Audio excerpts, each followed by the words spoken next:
Hello students, welcome to our channel ML class.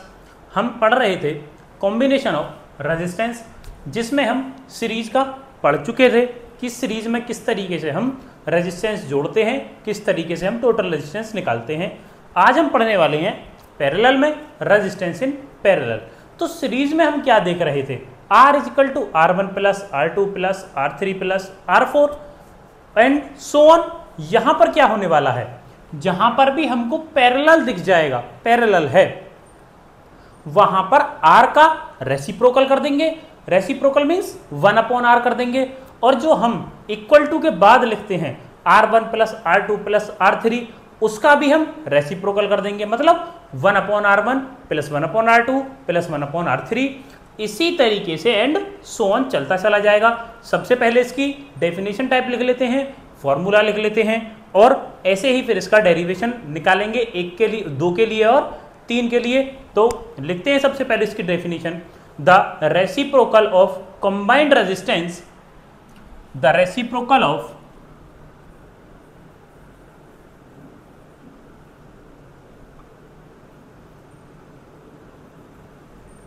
the reciprocal of combined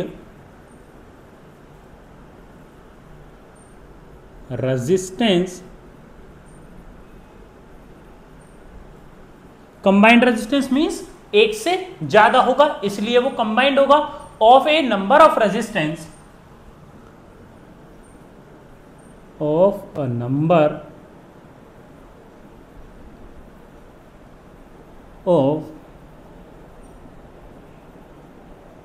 of a number of resistance connected in parallel,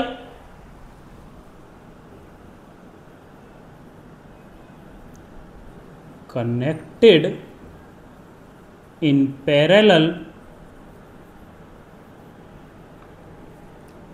is equal to the sum of, equal to the sum of means 1/R1 plus 1/R2, इस तरीके से sum of the reciprocal of all, sum of the reciprocal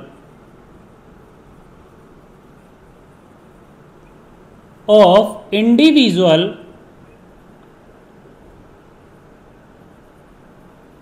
resistance.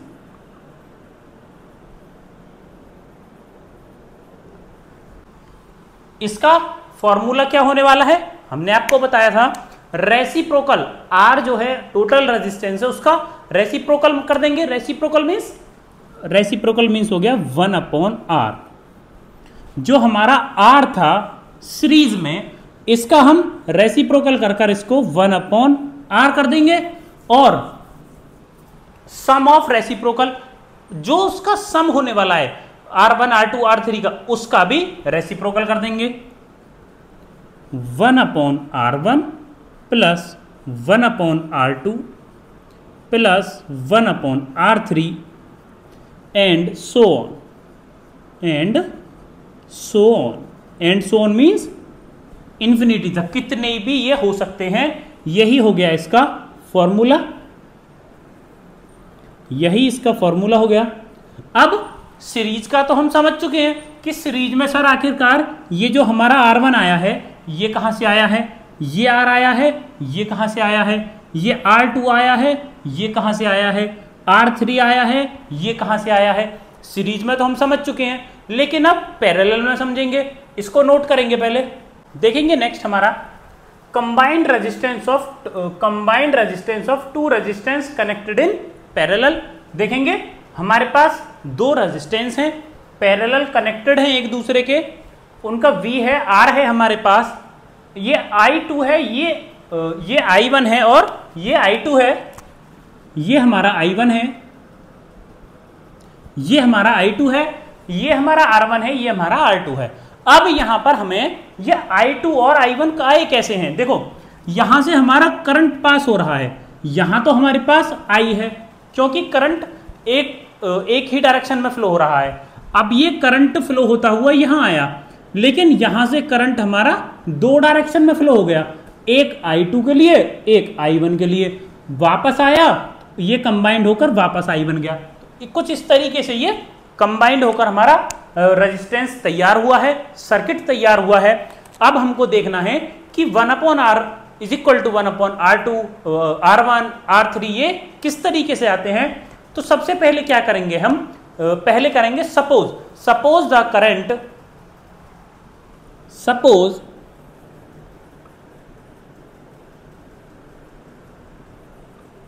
The current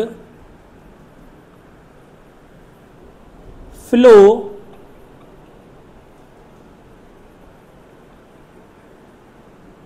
through the circuit.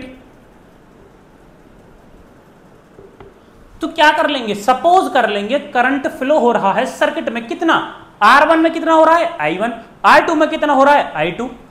क्या लिख देंगे, R1 में कितना है I1 और R2 में कितना है I2। इतना करंट है तो हमारे पास कितना हो गया, टोटल करंट फ्लो कितना हो गया हमारे पास, total current flow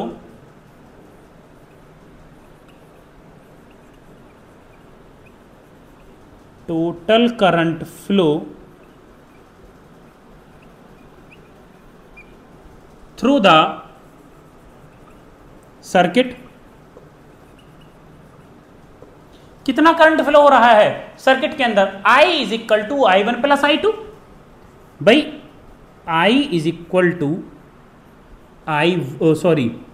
I1 plus I2।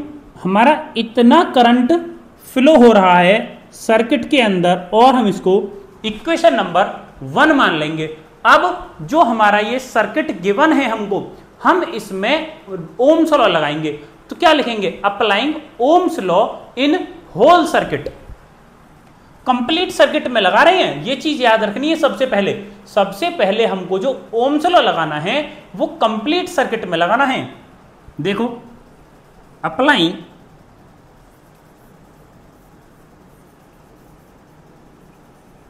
Ohm's law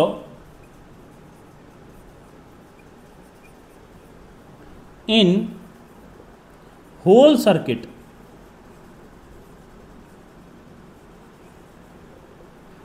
हमको होल सर्किट में ओम्स लॉ लगाना है।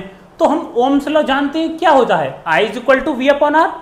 I is equal to V upon R हम लिख देंगे, I is equal to V upon R.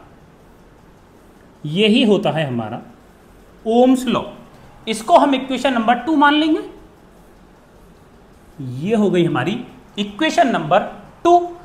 अब एक और चीज याद रखनी है कि सबसे पहले तो हमने ओम्स लॉ लगाया है कंप्लीट सर्किट में। अब सेकंड नंबर पर हम जो ओम्स लॉ लगाने वाले हैं वो ईच रेजिस्टेंस में लगाने वाले हैं, एक बार इस वाले में, एक बार इस वाले में। तो क्या लिखेंगे, applying Ohm's law in each resistance.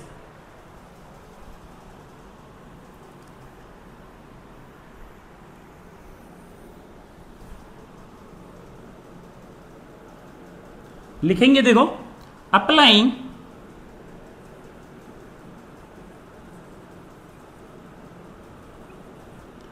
Ohm's law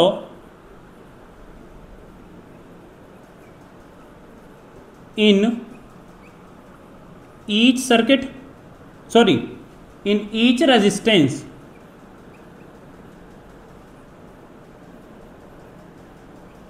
each resistance में देखो सबसे पहले हम लगाते हैं I1 वाले में।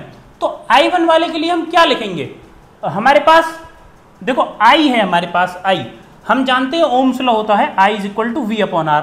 अब हम इस वाले सर्किट में लगाने वाले 1 वाले में, R1 वाले में। तो हमें सबसे पहले क्या चाहिए, I। सबसे पहले हमको I चाहिए। तो I की जगह पर यहां क्या है, I की जगह पर यहां पर है I1। तो क्या लिख देंगे, I की जगह पर लिख देंगे I1 is equal to V की जगह पर क्या है, देखो V की जगह पर सिर्फ V है, ये रहा ना, यहां से लेकर यहां तक हमको V है। तो V की जगह पर हम V पुट करेंगे अपॉन R। R की जगह पर क्या है हमारे पास R1। तो R की जगह पर हम R1 लिख देंगे। ये बन गई हमारी थर्ड इक्वेशन। ये हो गई हमारी थर्ड इक्वेशन। अब देखो I2 में लगाएंगे, यहां पर हमारे पास क्या है I और यहां पर हमारे पास क्या है I2, तो I2 में लगा देंगे। देखो I2 इज इक्वल टू दूसरे नंबर पर क्या आ गया V। तो देखो यहां पर I है, यहां पर R है, लेकिन V दोनों के लिए सेम है, इसके लिए भी V सेम है, इसके लिए भी V सेम है। तो यहां पर V की जगह पर हम क्या रख देंगे V अपॉन R। R क्या है यहां पर, R है R2, तो यहां पर लिख देंगे R2। ये बन गई हमारी इक्वेशन नंबर 4। ये हो गई हमारी equation number 4।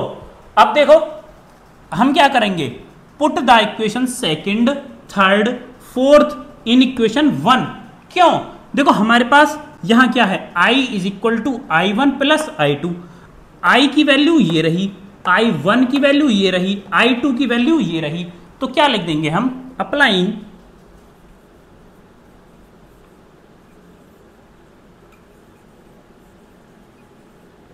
the values of equation, applying the values of equation 2, 3 and 4, 2 की, 3 की और 4 की, किस में, इन इक्वेशन 1।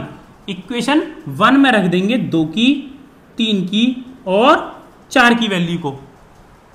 क्या है इक्वेशन 1, इक्वेशन 1 है I is equal to I1 plus I2। I की वैल्यू क्या है V upon R, V upon R।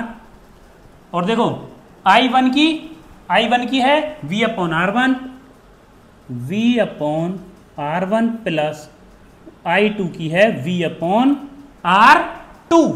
यहां तक आ गए हम। देखो अब अगर हम देख रहे हैं यहां पर V कॉमन ले सकते हैं हम। अगर यहां से हमने V कॉमन ले लिया तो हमारे पास क्या बच गया, हमारे पास बच गया 1 अपॉन R। यहां से हमने V कॉमन ले लिया बाहर, ये आ गया V कॉमन, अंदर बच गया 1 अपॉन R। इस तरीके से यहां दोनों जगह से V कॉमन ले लेंगे हम, दोनों जगह से V कॉमन लेंगे। देखो इस तरीके से ये V हमारा कॉमन आ गया, अंदर क्या बच गया 1 upon R1 plus 1 upon R2, 1 upon R1 plus 1 upon R2। कुछ इस तरीके से ये बन गया। अब हम क्या देख रहे हैं, देखो ये V इधर मल्टीप्लाई में है, अगर हम इस V को उठाकर इधर ले आएंगे तो डिवाइड में आ जाएगा, V अपॉन V हो जाएगा, तो V से V कैंसिल हो जाएगा और हमारे पास बच क्या जाएगा, हमारे पास बच गया 1 upon R is equal to 1 upon R1 plus 1 upon R2। यही तो हमको प्रूफ करना था। क्यों ये 2 पर क्यों स्टॉप हो गया, क्योंकि हमारे पास 2 रेजिस्टेंस हैं। 3 पर स्टॉप होता अगर हमारे पास 3 रेजिस्टेंस होते, 4 पर स्टॉप होता हमारे पास 4 रेजिस्टेंस होते। तो यही हमको प्रूफ करना था, 1 upon R is equal to 1 upon R1 plus 1 upon R2। यही कहलाता है हमारा कंबाइंड रेजिस्टेंस ऑफ 2, मतलब 2 resistance connected in parallel. Note करेंगे इसको। नेक्स्ट देखेंगे, अगर हमारे पास एक सर्किट में 3 रेजिस्टेंस गिवन है, 3 रेजिस्टर्स हमको गिवन है, कितने हैं R1, R2 एंड R3, और इनके अंदर करंट क्या फ्लो हो रहा है I1, I2 एंड I3। तो इसका टोटल रेजिस्टेंस कैसे निकालेंगे, देखो हमको पहले से ही पता है, हम आपको समझा चुके हैं, जितने भी रजिस्टर्स रेजिस्टेंस इसमें होंगे उतने ही हम R बढ़ा देंगे। जैसे कि 1 अपॉन, देखो जैसे इसमें है 3 है तो इसका क्या आने वाला है 1 upon R is equal to 1 upon R1 plus 1 upon R2 plus 1 upon R3, सिर्फ इतना आने वाला है। अगर इसमें 4 होते तो 1 अपॉन R3 के आगे 1 अपॉन R4 भी हो जाता। तो देखो इसको किस तरीके से लिखेंगे, सपोज करेंगे, suppose the current flow through the circuit. Circuit में कितना करंट फ्लो हो रहा है ये हम सपोज करेंगे। देखो R1 के लिए कितना हो रहा है I1, R2 के लिए I2, R3 के लिए I3। तो लिख लेंगे R1 के लिए I1, R2 के लिए कितना है I2 और R3 के लिए है I3। इसको याद रखेंगे, R1 के लिए I1, R2 के लिए I2, R3 के लिए I3। तो हमारे पास क्या आ गया, total current flow in the circuit, total current flow through the circuit कितना हो जाएगा, कितना करंट फ्लो हो रहा है, तो द सर्किट कितना हो जाएगा, कितना हो गया, देखो I4 करंट कितना है, I1 भी है हमारे पास, I2 भी है हमारे पास, और हमारे पास I3 भी है। कितना हो गया, I1 plus I2 plus I3।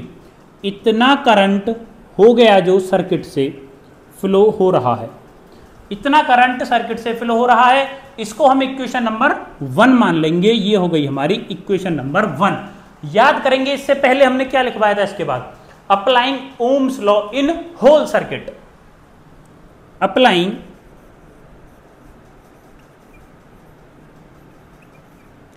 Ohms law in whole circuit. पूरे सर्किट में हम ओम्स लॉ लगाएंगे। अच्छा, इसमें आई निकालना है, ओम्स लॉ में हमने पहले भी आई निकाला था, क्योंकि हमें आई ही निकालना है इसलिए आई को ही देखेंगे। I is equal to V upon R, I is equal to V upon R, ये आ गया हमारे पास, और ये हो गई हमारी इक्वेशन नंबर 1। ये हो गई हमारी इक्वेशन नंबर 1। अब हमको एक एक रजिस्टर में, एक एक रेजिस्टेंस में अलग अलग ओम्स लॉ लगाना है, तो लगाएंगे। अप्लाइंग ओम्स लॉ,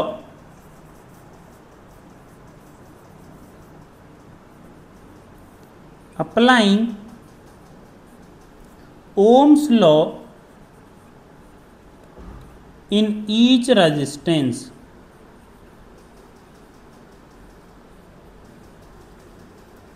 हर एक रेजिस्टेंस में ओम्स लॉ अप्लाई करेंगे। देखो करो, यहां पर क्या है, I1 से स्टार्ट करेंगे, यहां पर क्या है I, तो I1 में क्या है I1, और R की जगह क्या है R1, तो क्या हो गया हमारे पास I1 हो गया, V सेम है, और R की जगह हो गया हमारे पास R1। इसको मान लेंगे इक्वेशन 2। ये हो गई हमारी इक्वेशन 2। अब 2 में अप्लाई करो, देखो 2 में हमारे पास I की जगह क्या है I2, R की जगह क्या है R2, रख दो। 1 की जगह हो गया यहां पर 2, V सेम है, और R1 की जगह हो गया R2। ये हो गई हमारी इक्वेशन नंबर 3। इक्वेशन नंबर 3 हो गई। अब इसको R3 के लिए अप्लाई करेंगे। देखो देखो यहां पर मिस्टेक हो गई है एक, इक्वेशन नंबर 1 2 3 4। अब I3 के लिए अप्लाई करेंगे। देखो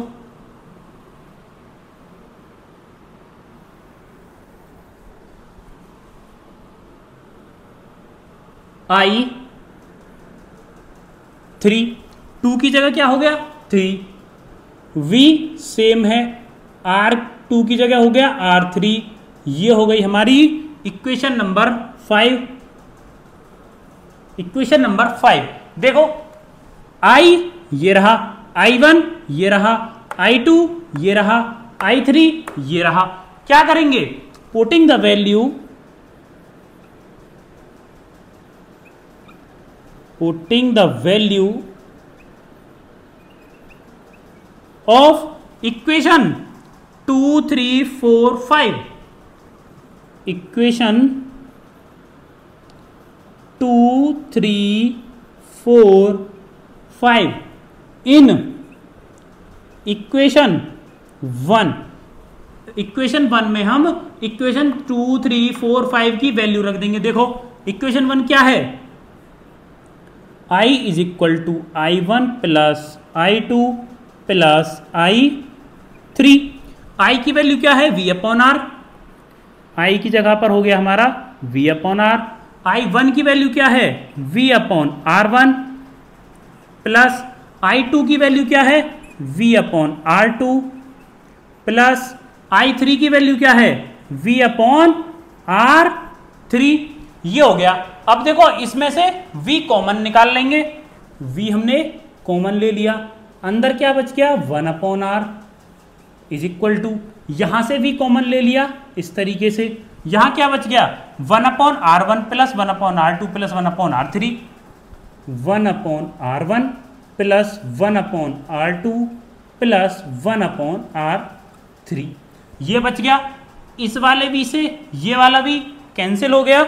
हमारे पास क्या बच गया, हमारे पास बच गया 1 upon R is equal to 1 upon R one plus 1 upon R two plus 1 upon R three. यही हमको इसमें प्रूव करना था, क्योंकि हमारे पास 1 2 3 रेजिस्टेंस हैं। नोट करेंगे इसको अच्छे से, देखेंगे क्वेश्चन है आपके लिए, इसमें हमको 3 रेजिस्टेंस गिवन है, 2 पैरेलल में है, एक और गिवन है इसके अलावा। अब इस वाले क्वेश्चन से हमको, इस वाले सर्किट डायग्राम से ये क्वेश्चंस फाइंड करने हैं। Number 1 total resistance of the circuit. इस टोटल ये जो सर्किट है इसमें हमको रेजिस्टेंस फाइंड करना है। अभी हम पहले पढ़ चुके हैं रेजिस्टेंस सीरीज में किस तरीके से फाइंड करते हैं, R is equal to R1 plus R2 R3। Parallel में कैसे फाइंड करते हैं 1 upon R is equal to 1 upon R2 plus 1 upon R3, इस तरीके से चलते चले जाते हैं। तो सबसे पहले जो हम फाइंड करने वाले हैं, क्वेश्चन नंबर 1 करने वाले हैं, देखेंगे सॉल्यूशन 1। पहले का सॉल्यूशन करेंगे, टोटल रेजिस्टेंस, टोटल रेजिस्टेंस। अब देखो ऐसा तो कोई फॉर्मूला होता नहीं है कि हम एक बार में ही पैरेलल को भी और इसको भी जोड़ दें, ऐसा तो कोई फॉर्मूला होता नहीं है। लेकिन हमको दिख रहा है कि ये दोनों पैरेलल में हैं, तो पहले हम पैरेलल वाले को फाइंड कर लेते हैं। तो पहले पैरेलल में कौन से हैं, 2 है और 3 है, तो हम क्या लिखेंगे, हमको R फाइंड करना है और वो भी पैरेलल में। लिखेंगे R2 and R3, R2 and R3 are in parallel, then resistance,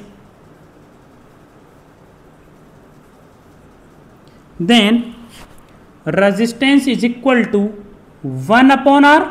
भाई 1 upon R तो हमको फाइंड करना है, लेकिन R1 में तो नहीं करना है, R2 में और R3 में करना है। तो क्या लिख देंगे, is equal to 1 upon R2 plus 1 upon R3। इस तरीके से हम इसको लिख देंगे। देखो R2 क्या है, R2 है हमारा 8 ओम, वेयर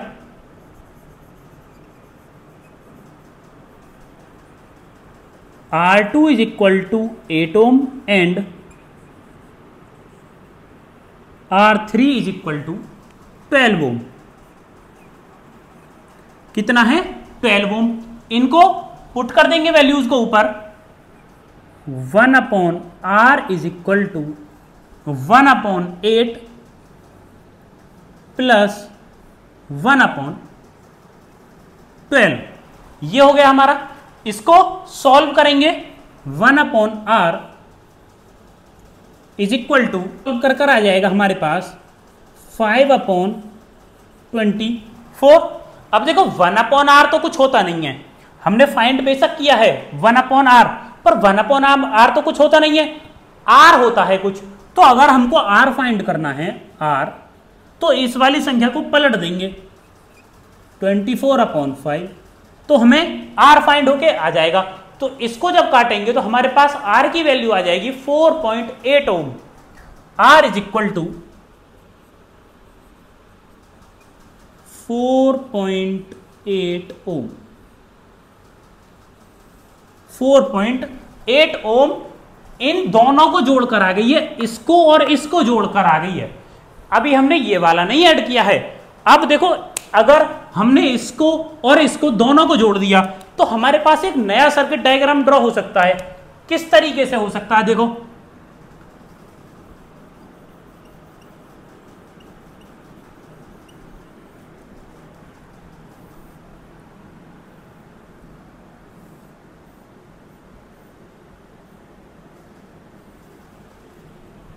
देखेंगे, ये हमारे पास पहले से ही 6 वोल्ट है। अब ये जो 4.8 आया है, ये जो 4.8 आया है, इन दोनों को सॉल्व कर कर आया है, तो इन दोनों का सम हो गया। तो हम इन दोनों को इस तरीके से लिखकर और 4.8 ओम लिख सकते हैं कि इन दोनों को कंबाइन कर कर हमारे पास 4.8 आ गया और हमारे पास 7.2 ये पहले से ही है, फाइंड कर देंगे ये और ये दोनों को।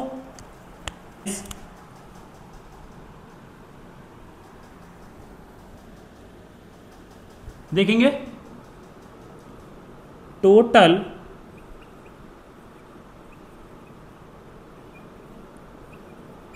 Resistance, total resistance is equal to ये वाला और 7.2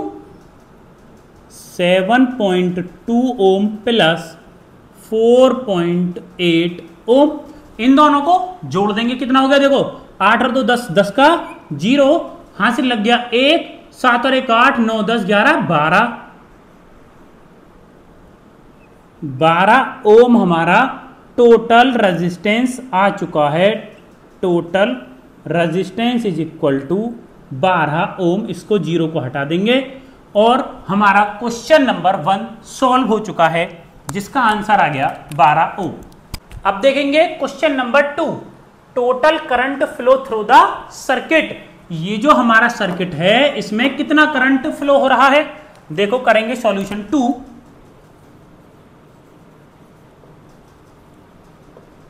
सॉल्यूशन 2 क्या है, total current, total current. Total current का फॉर्मूला क्या होता है, अभी हमने आपको बताया था करंट किसको कहेंगे, I, तो I is equal to V upon R, I is equal to V upon R, I is equal to V upon R, ये हमारा करंट का फॉर्मूला होता है। यहां पर देखो V क्या है, where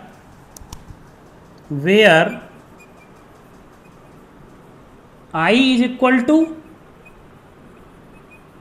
current, V is equal to volts, ये हमको गिवन है, R is equal to resistance.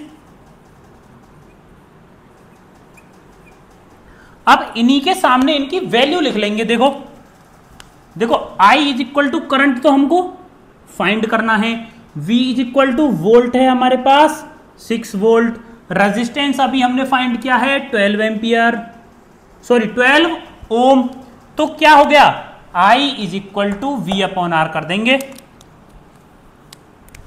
V की जगह पर 6 अपॉन R की जगह पर 12, ये कितना हो गया, 6 1 जा 6, 6 2 जा 12, तो हमारा आंसर कितना आ गया 1/2 और 0.5 एम्पियर, ये हमारा आंसर आ गया। इसको नोट कर लेंगे। देखेंगे question number 3, the potential difference across R1। हमको 3 रेजिस्टेंस गिवन है 1 2 और 3, लेकिन हमसे सिर्फ इसका पोटेंशियल डिफरेंस पूछा गया है, सिर्फ R1 का। क्या पूछा गया है, सबसे पहले हम वही लिख लेंगे। क्या पूछा गया है हमसे, potential difference across R1। Solution 3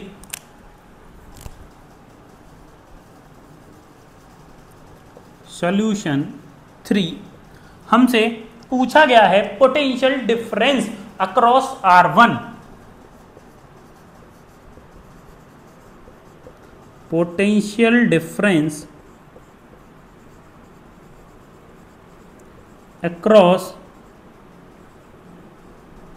R1 is equal to हमको फाइंड करना है। अगर हमको पोटेंशियल डिफरेंस फाइंड करना है तो ओम्स लॉ से निकलेगा। ओम्स लॉ क्या होता है? ओम्स लॉ लिखेंगे हम R is equal to V upon I. R is equal to V upon I. लेकिन हमारे पास आई R ये आ गया, हमारे पास R, हमारे पास I ये आ गया। हमको फाइंड करना है पोटेंशियल डिफरेंस V। तो हमको V को अकेला रखना होगा। जब हम V को अकेला रखेंगे तो क्या करेंगे, इस I को इधर भेज देंगे। हमारे पास आ गया V is equal to R into I.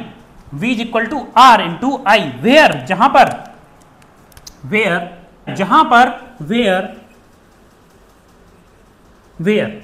R क्या है? R इज इक्वल टू ये जो हमने फाइंड किया है R टोटल, ये जो टोटल फाइंड किया है ये तीनों का है, इसका भी और इसका भी। लेकिन हमें अब सिर्फ इसके लिए फाइंड करना है। तो हमारा R क्या हो गया? 7.2 ओम हमारा R हो गया। I क्या है हमारे लिए? करंट अभी हमने फाइंड किया है 0.5 एम्पियर। 0.5 एम्पियर। इन दोनों वैल्यूज को यहां पर रख देंगे। Putting the values in formula, values को उठाकर फॉर्मूला में रख देंगे। V is equal to R की जगह पर R 7.2 मल्टीप्लाई बाई 0.5, I हो गया हमारा 0.5।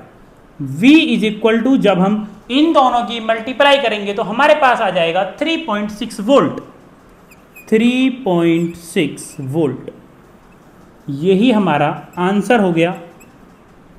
यानी कि सिर्फ 7.2 वाला जो हमारा रेजिस्टेंस है, ये वाला जो रेजिस्टेंस है, सिर्फ इस अकेले में होकर इस 6 में से 3.6 वोल्ट सिर्फ इसके लिए जा रहे हैं। ये ही हमसे इसमें पूछा गया है। नोट करेंगे इसको। Like and subscribe.